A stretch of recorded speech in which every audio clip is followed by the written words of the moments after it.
Hello and welcome to review number 7, and today I'm taking a look at not 1, not 2, not 3, not 4, no wait, yes, 3 figures, 1 classic bot, 1 so obscure that she has one of the shortest TF wiki pages I have ever seen, and 1, despite appearing in season 2, we don't see that often. Each figure comes with the same 2 accessories, a transparent pistol and 60% of the vehicle mode, and to be honest, I don't like either of these. Arcee's gun is alright as you can't see through it, but the other 2 look like they've been sent to God Magneto with glass guns. Also, whose bright idea was it to have a gun that isn't a full 5mm peg, or a hand that isn't a full 5mm port? Who thought this was a good idea? And the carpet? Look, I'm alright with parts forming, as long as it's not the main part of the transformation, or there's some reason for it. But here it just seems lazy. I mean, here's the vehicle mode without it. Damn, boy! And for storage, it can either be a backpack on top of the other backpack, or a hoverboard. See what I mean by lazy?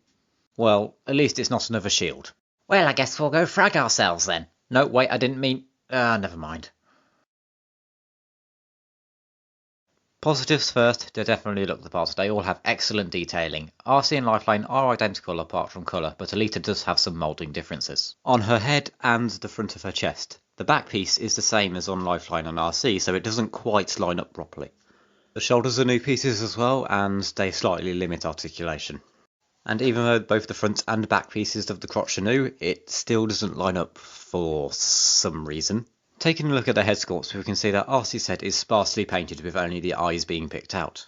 Lifeline, on the other hand, is given more painted detail, likely due to having a slightly bigger budget because she is an exclusive.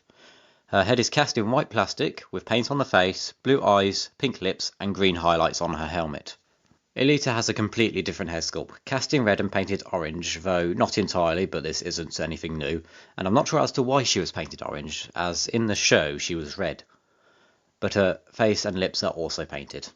Due to their slender bodies, they have limited ports, with only 6 including their hands, but this slimness does allow them to pull off some poses most figures can't, such as hands behind their back, folded arms, or kneeling.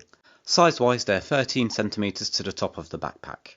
Standard deluxe height, and for comparison, here's Captain Rex, a bigger Rex, Siege Springer, Earthrise Optimus, and Kingdom Cyclonus. Shoulders have outward movement, less on Elitea, 360 degrees rotation, unless the kibble gets in the way, arm rotation, wrist pivot, and over 90 degree elbows. Heads can look all around, and Elitea has a bit of extra articulation as she can look up and down as well. Waist swivel. Legs can move forward and back with limited side, thigh swivel, 90 degree knees, and a foot pivot with limited sideward movement.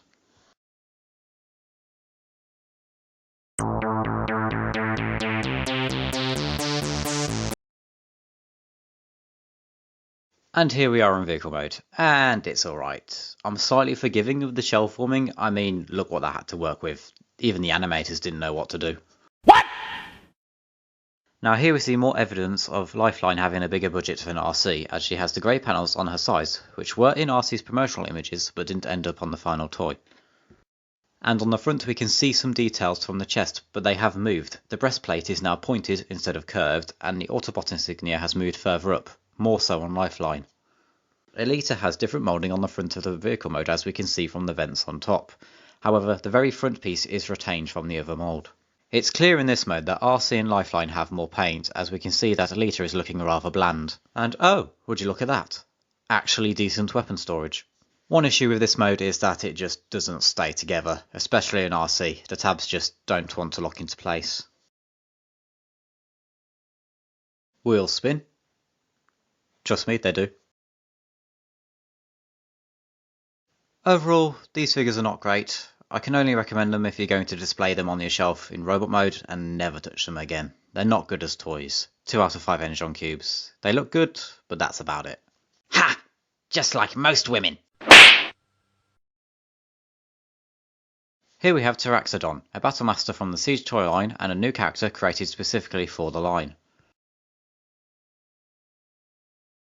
Terraxodon comes with 1 accessory, a blast effect. It has a 3mm port on the outside you can use to attach to your figures, and on the inside it has a specific pattern designed to be used with many different swords in the Siege line. Terraxodon is a Pterodon.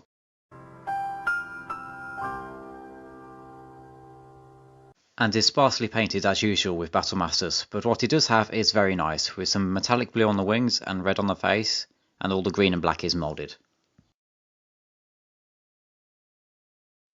Head pivot, wing pivot, leg pivot, and the handle can move up to form a gun of sorts.